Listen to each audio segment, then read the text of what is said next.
साथ ही अगले दिन से कार में स्कूल छोड़ने का आदेश देते हैं। मजबूरी में कजिन मान जाता है। अगली सुबह जय उसी के साथ कार में स्कूल जाती है ताकि अंकल को लगे कि सब नॉर्मल है। क्लास में पहुंचकर जैसे ही वो अपनी कुर्सी देखती है, पिछली शाम का सीन याद आ जाता है, लेकिन वो चेहरे पर कोई कमजोरी नहीं आने देती। तभी कीफर फिर से उसके पास आता है और वही पुराना नोट देकर कहता है, जाओ हमारे लिए खाना लेकर आओ। जय पहले तो मना कर देती है, मैं किसी की नौकरानी नहीं हूँ। कीफर उसे चेतावनी देता है कि बच्चे भूखे हैं और अगर उसने खाना नहीं लाया तो अंजाम बुरा होगा। जय आखिरकार मान जाती है, लेकिन कहती है, मैं डर कर नहीं बल्कि तरस खाकर कर रही हूँ। वो ढेर सारा खाना लेकर आती है, इतना कि गिरने लगता है। अमीर क्लास के स्टूडेंट्स उसे देखकर हंसते हैं। वाह, क्लास ई की नौकरानी आ गई। यहाँ तक कि उसका कजिन भी देख लेता है और हैरान रह जाता है कि उसकी बहन जैसी लड़की को ऐसे ट्रीट किया जा रहा है। उसके दिल में पहली बार जय के लिए थोड़ा सा दुख होता है। जैसे ही जय खाना लाती है, सारे भूखे उस पर टूट पड़ते हैं और पल भर में खाना गायब हो जाता है। लेकिन अब जय को इन सब की आदत सी हो गई है। इस बार वे जय को साथ बैठकर खाने का मौका देते हैं और जय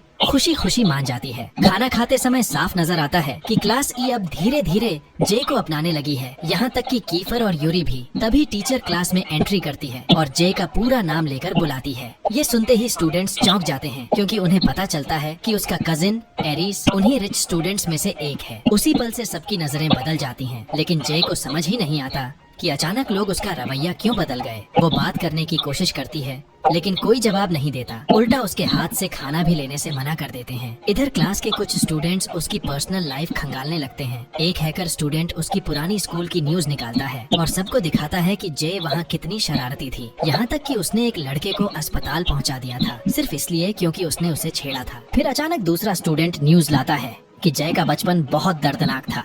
उसके पापा गायब हो गए थे और कभी वापस नहीं आए। माँ ने दूसरी शादी कर ली और उसे छोड़ दिया। तब से वो अपनी दादी के साथ रह रही थी, लेकिन अब नई स्कूल में एडजस्ट करने के लिए उसे अपने अंकल के घर शिफ्ट होना पड़ा। ये सब सुनकर कीफर का शक और गहरा हो जाता है। उसे लगता है कि जय को उसके कजिन ने जानबूझकर उनके क्लास में भेजा ताकि वो जासूसी कर सके। उधर जय को अब भी समझ नहीं आता कि सब उससे नाराज क्यों हैं। घर पहुंचकर वो एरिस से पूछती है, लेकिन वो कुछ भी बताने से मना कर देता है। जय और भी कंफ्यूज हो जाती है। नेक्स्ट डे स्कूल में फिर वही सीन रिपीट होता है। क्लास खत्म होते ही सारे बच्चे बाहर चले जाते हैं और जय को अंदर लॉक कर देते हैं, ये सोचकर कि वो अकेली क्लास साफ करेगी। जय उनकी बातें सुन लेती है और समझ जाती है कि सब उसे क्लास से बाहर करने की कोशिश कर रहे हैं, लेकिन इस बार जय पीछे हटने से मना कर देती है। तभी कीफर अंदर आता है और पूरी डस्टबिन का कचरा फर्श पर गिरा देता है। यहाँ तक कि वो कचरा जय पर भी फेंक देता है, लेकिन जय गुस्से में आकर डस्टबिन पकड़ती है और सारा कचरा नीचे फेंक देती है। कहती है, अगर मैं साफ करूँगी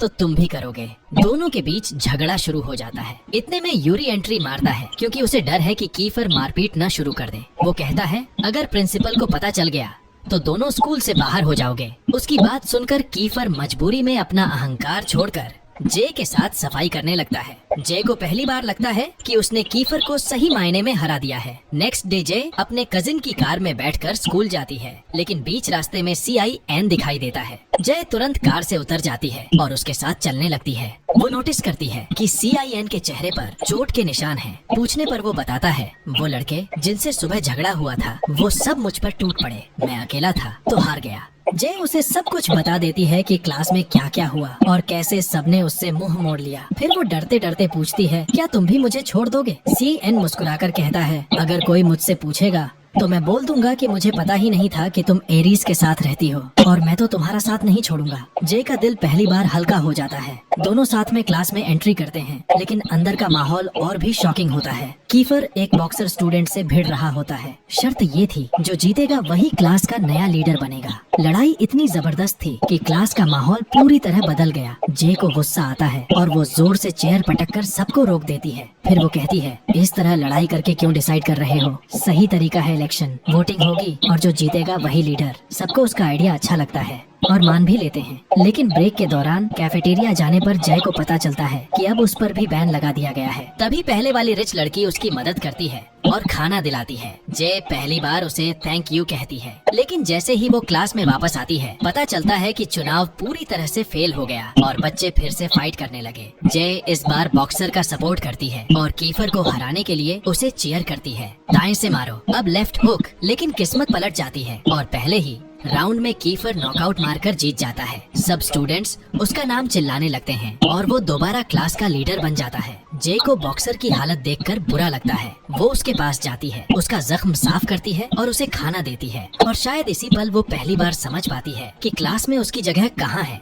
पीई के समय जब क्लास में सब बच्चे आराम से कपड़े बदल रहे थे, जय थोड़ी शर्मिंदा हो जाती है। वो आंखें बंद करने की कोशिश करती है लेकिन पूरा बंद नहीं कर पाती और तभी उसकी नजर कीफर पर पड़ती है। वो शर्ट बदल रहा था और जय बस उसकी बॉडी देखकर हैरान रह जाती है। उसके दिल की धड़कन तेज हो जाती है। फिर सब लोग ग्राउंड में एक्सरसाइज के लिए निकलते हैं। वहाँ जय अपने कजिन एरिस को देखती है जो अपनी गर्लफ्रेंड एला के साथ बैठा था, लेकिन उसकी नजरें कीफर पर जाती हैं जो जलन से उन्हें घूर रहा था। तभी जय को सब समझ आ जाता है। कीफर कभी एला से प्यार करता था लेकिन उसने उसे छोड़कर एरिस को चुन लिया। इसी वजह से कीफर का गुस्सा उसके कजिन पर है और वो किसी भी हाल में बदला लेना चाहता है। खेल शुरू होता है और कीफर गुस्से में बॉल जे की तरफ फेंकता है। बाकी सब बच्चे भी उसकी नकल करने लगते हैं जब तक कि एक बॉल जे के चेहरे पर जोर से लग जाती है। वो जमीन पर गिर पड़ती है, खून निकलने लगता है और वो रोते रोते चीखने लगती है। ये देखकर सबके चेहरे उतर जाते हैं। कीफर को भी पहली बार अपने किए पर पछतावा होता है। एरिस तुरंत जे को घर ले जाता है। जे 2 दिन तक अपने कमरे में बंद रहती है, स्कूल तक नहीं जाती।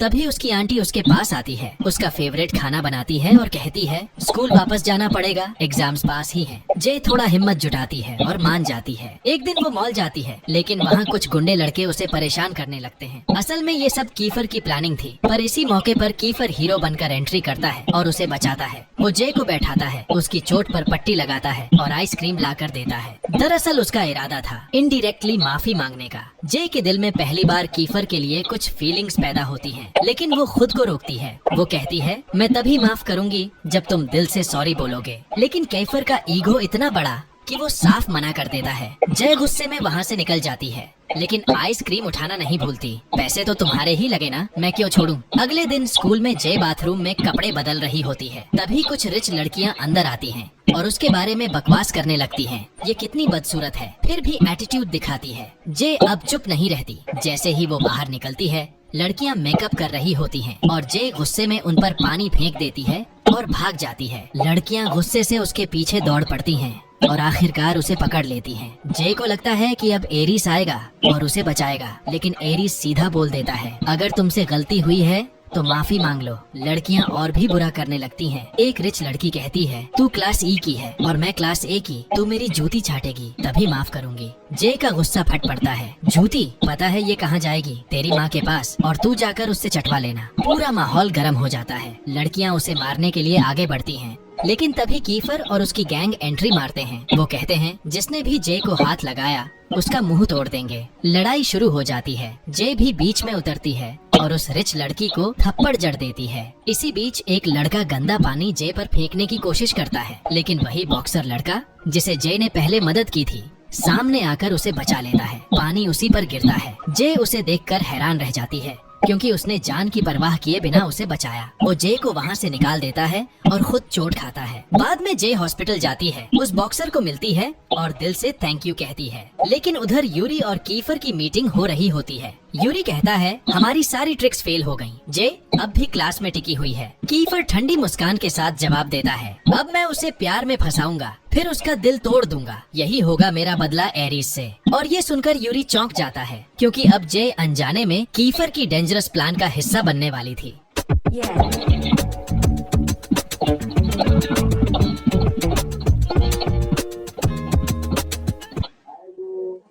फिर अगले दिन सब लोग जय से पूछते हैं कि उसे क्या हुआ, लेकिन वो झूठ बोल देती है कि बस थोड़ी बीमार है। कीफर को उस पर भरोसा नहीं होता। उसे शक होता है कि किसी ने जय को चोट पहुंचाई है। वो अपने दोस्त से बोलता है पता करो किसने किया। ब्रेक के टाइम क्लास के बच्चे जय का बैग चेक करते हैं और उसका खाना चुरा लेते हैं। जय उनके पीछे भागती है और कीफर उसे देखते ही उसके मासूम दिल पर फिदा हो जाता है। अब उसे एहसास होता है कि ये अट्रैक्शन फेक नहीं है, उसे सच में जय पसंद आने लगी है।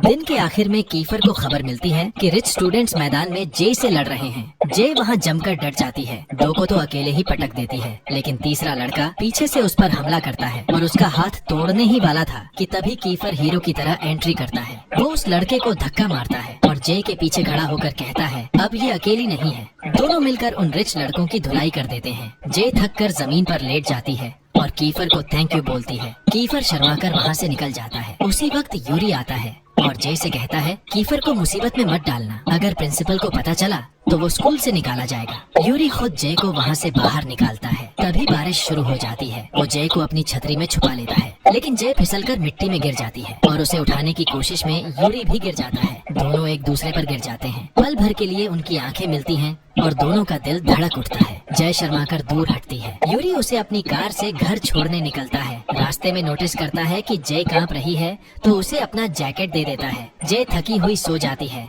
और यूरी उसे जगाता नहीं बल्कि अपने घर ले जाता है। जब वो उठती है तो हैरान रह जाती है। यूरी का घर तो महल जैसा है। अंदर जाते ही उनके स्वागत के लिए एक मेड खड़ी मिलती है। यहीं हमें पता चलता है कि यूरी एक सुपर रिच फैमिली से आता है। उसके दादा हानामिची ग्रुप के मालिक हैं। इसके बाद यूरी उसे अपने कमरे में ले जाता है और कपड़े बदलने के लिए कहता है। जे शरारती अंदाज में बोलती है, क्या चालू टाइप लड़का है, सब पता है मुझे। यूरी तुरंत पलट कर कहता है, ड्रामा बंद करो और बदल लो। फिर जय सिटी का व्यू एंजॉय कर रही होती है। तभी यूरी पीछे से आता है। जय उसके बालों को लेकर मजाक